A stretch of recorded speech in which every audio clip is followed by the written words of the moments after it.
يا أيها الناس اعبدوا ربكم الذي خلقكم والذين من قبلكم لعلكم تتقون الذي جعل لكم الأرض فراشا والسماء بناء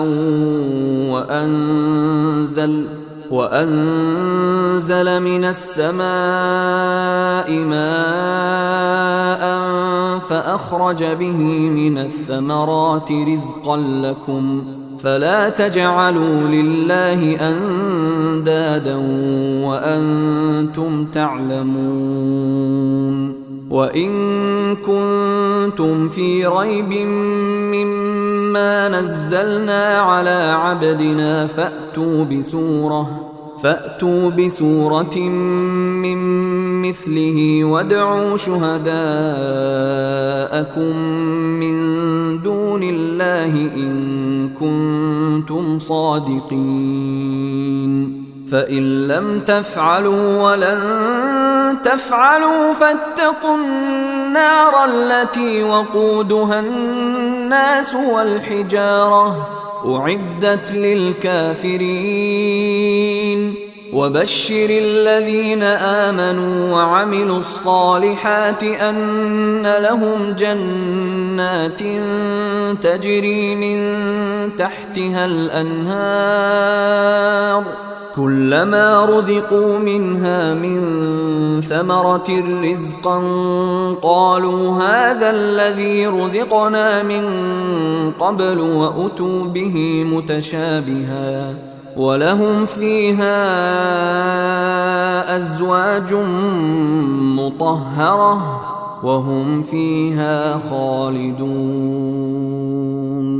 إن الله لا يستحيي أن يضرب مثلا ما بعوضة فما فوقها فأما الذين آمنوا فيعلمون أنه الحق من ربهم وأما الذين كفروا فيقولون ماذا أراد الله بهذا مثلا يضل به كثيرا ويهدي به كثيرا وما يضل به إلا الفاسقين الذين ينقضون عهد الله من بعد ميثاقه ويقطعون ما أمر الله به أن يوصل ويفسدون في الأرض أولئك هم الخاسرون كيف تكفرون بالله وكنتم أمواتا فأحياكم ثم يميتكم ثم يحييكم ثم إليه ترجعون هو الذي خلق لكم ما في الأرض جميعا ثم استوى إلى السماء فسواهن 7 سماوات وهو بكل شيء عليم وإذ قال ربك للملائكة إني جاعل في الأرض خليفة قالوا أتجعل فيها من يفسد فيها ويسفك الدماء ونحن نسبح بحمدك ونقدس لك قال إني أعلم ما لا تعلمون மனிதர்களே, உங்களையும் உங்களுக்கு முன்னிருந்தோரையும் படைத்த உங்கள் இறைவனை வணங்குங்கள். இதன் மூலம் நீங்கள் நரகத்திலிருந்து தப்பித்துக் கொள்வீர்கள். அவன்தான் உங்களுக்கு பூமியை விரிப்பாகவும் வானத்தை கூரையாகவும் ஆக்கினான். வானிலிருந்து தண்ணீரை இறக்கி அதன் மூலம் விளைச்சல்களிலிருந்து உங்களுக்கு உணவை வெளிப்படுத்தினான். எனவே நீங்கள் அறிந்து கொண்டே அல்லாஹுவுக்கு இணைகளை ஏற்படுத்தாதீர்கள். நமது அடியாருக்கு நாம் இறக்கிய இவ்வேதத்தில் நீங்கள் சந்தேகத்தில் இருந்தால், நீங்கள் உண்மையாளர்களாகவும் இருந்தால் இதுபோன்ற ஓர் அத்தியாயத்தை கொண்டு வாருங்கள். அல்லாஹுவை அன்றி உங்கள் உதவியாளர்களையும் அழைத்து கொள்ளுங்கள். நீங்கள் இதை செய்யவில்லை என்றால் உங்களால் செய்யவே முடியாது. நரகத்தை அஞ்சிக் கொள்ளுங்கள். மனிதர்களும் கற்களுமே அதன் எரிபொருள் ஆவர்.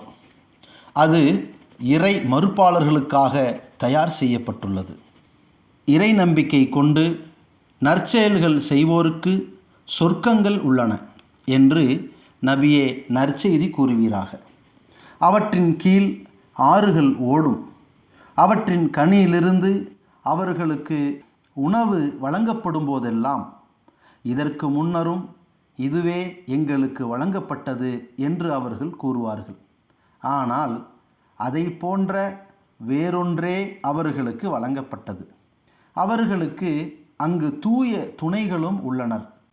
அவர்கள் அதில் நிரந்தரமாக இருப்பார்கள்.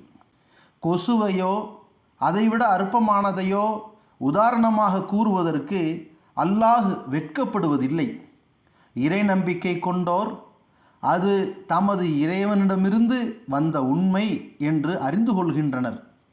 இறை மறுப்பாளர்களோ இதை உதாரணமாக கூறுவதன் மூலம் அல்லாஹ் என்ன நாடுகிறான் என்று கேட்கின்றார்கள். இவ்வுதாரணத்தை கொண்டு அதிகமானோரை அவன் வழிகேட்டில் விடுகிறான், அதிகமானோருக்கு நேர்வழி காட்டுகிறான். பாவிகளை தவிர எவரையும் இதை கொண்டு அவன் வழிகேட்டில் விடுவதில்லை. அவர்கள் அல்லாஹுவிடம் செய்த உடன்படிக்கையை உறுதிப்படுத்திய பின்னரும் அதை முறிக்கின்றனர்.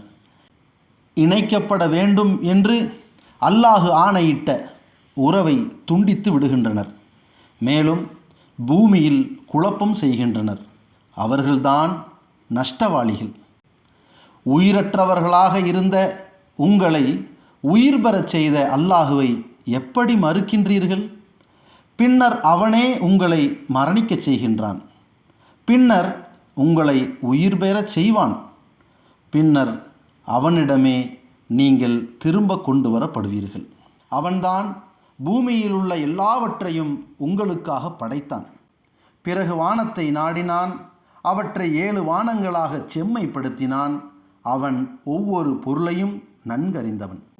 வழித்தோன்றல்களை ஏற்படுத்தும் ஒரு படைப்பை பூமியில் உருவாக்கப் போகிறேன் என்று வானவர்களிடம் உமது இறைவன் கூறியபோது, குழப்பம் செய்து இரத்தம் சிந்தக்கூடியவர்களையா அதில் நீ உருவாக்கப் போகிறாய்? நாங்கள்தான் உன்னுடைய புகழை கொண்டு உன்னை போற்றுகிறோமே, உன்னை தூயவன் என்று கூறுகின்றோமே என்று அவர்கள் கூறினர்.